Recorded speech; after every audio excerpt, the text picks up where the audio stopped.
Patuloy pa rin ang epekto ng northeasterly wind flow sa malaking bahagi ng Northern Luzon. Samantala, itong shear line ay patuloy na nakaka-apekto sa Central Luzon.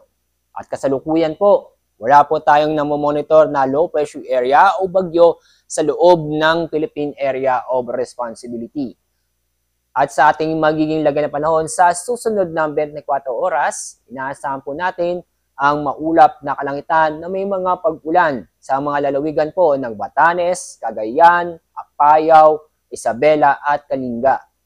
Samantala, itong lalabing bahagi ng Luzon ay magiging maganda at maliwas ang panahon o fair weather po tayo ngayon.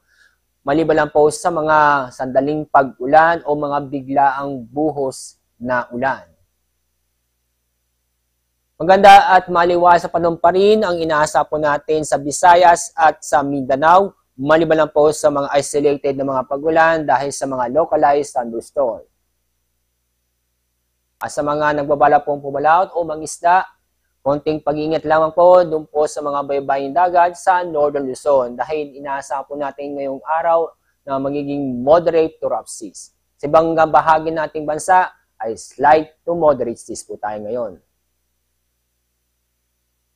At sa ating 3-day weather outlook, sa Metro Manila, bukas po, fair weather po tayo maliban sa mga isolated na mga pag-ulan.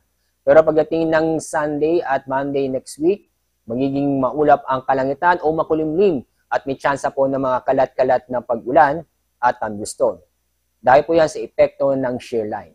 Sa ibang bahagi sa ibang lugar po, sa loob ng 3 araw, fair weather po tayo, maliban lang po sa isolated na mga pag-ulan.